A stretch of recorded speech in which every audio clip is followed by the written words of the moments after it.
Assalamualaikum warahmatullahi wabarakatuh. Halo teman-teman, perkenalkan nama saya Tati Hartati. Saya mahasiswi program studi pendidikan biologi di Universitas Latansa Masiro. Pada video pembelajaran kali ini, saya akan membahas pengertian kerusakan lingkungan dari perspektif biologi. Coba kita perhatikan lingkungan di sekitar kita. Apakah sungainya masih jernih? Apakah udaranya masih bagus? Jika jawabannya tidak, berarti ada masalah dengan lingkungan tempat kita tinggal. Masalah tersebut dikenal sebagai kerusakan lingkungan. Melalui video ini, kita akan belajar sama-sama apa itu pengertian kerusakan lingkungan, penyebabnya, serta jenis-jenis kerusakan lingkungan dari perspektif biologi. Selamat menyaksikan. Lingkungan adalah tempat hidup bagi semua makhluk hidup. Ketika lingkungan rusak, keseimbangan ekosistem pun ikut terganggu. Saat ini, berbagai aktivitas manusia telah menyebabkan lingkungan mengalami kerusakan, mulai dari pencemaran hingga penggundulan hutan secara berlebihan. Nah, melalui perspektif biologi ini, kita akan memahami bagaimana kerusakan lingkungan itu mempengaruhi makhluk hidup dan mengapa menjaga lingkungan itu sangat penting bagi keberlangsungan hidup kita. Setelah mempelajari materi ini, diharapkan kita mampu menjelaskan pengertian kerusakan lingkungan dari perspektif biologi, mengidentifikasi jenis-jenis kerusakan lingkungan, menganalisis dampak kerusakan lingkungan terhadap makhluk hidup dan ekosistem, menjelaskan peran ilmu biologi dalam upaya pelestarian lingkungan, serta menumbuhkan sikap peduli dan tanggung jawab terhadap lingkungan. Dengan demikian, kita tidak hanya mengetahui teorinya, tetapi juga memahami masalah lingkungan secara nyata.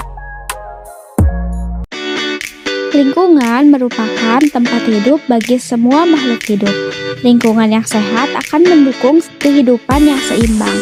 Namun, berbagai aktivitas manusia saat ini justru menyebabkan lingkungan mengalami kerusakan. Masalah ini perlu kita kaji secara ilmiah melalui kajian ilmu biologi. Lalu, apa yang dimaksud dengan kerusakan lingkungan?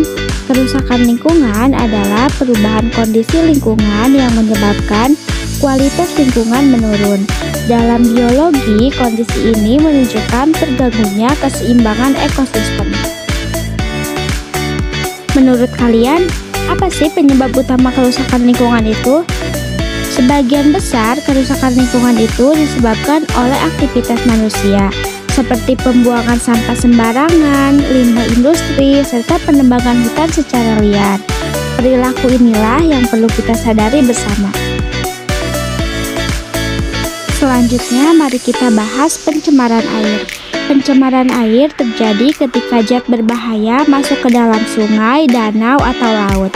Limbah pabrik, sampah rumah tangga, dan pestisida pertanian menjadi penyebab utama pencemaran air yang membahayakan organisme air.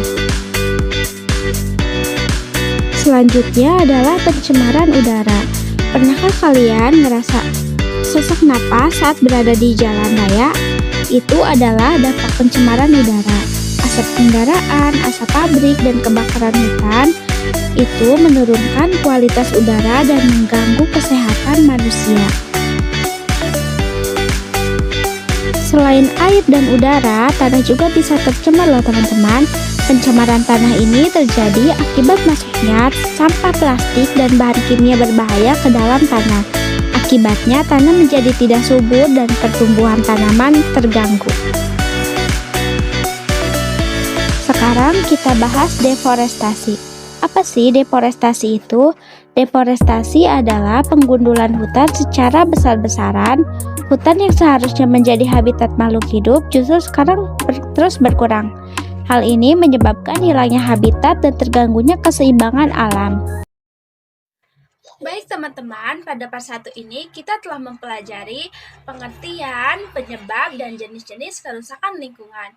Lalu, apa sih dampaknya bagi ekosistem dan manusia? Jawabannya akan kita lanjut pada part 2. Thank you for watching.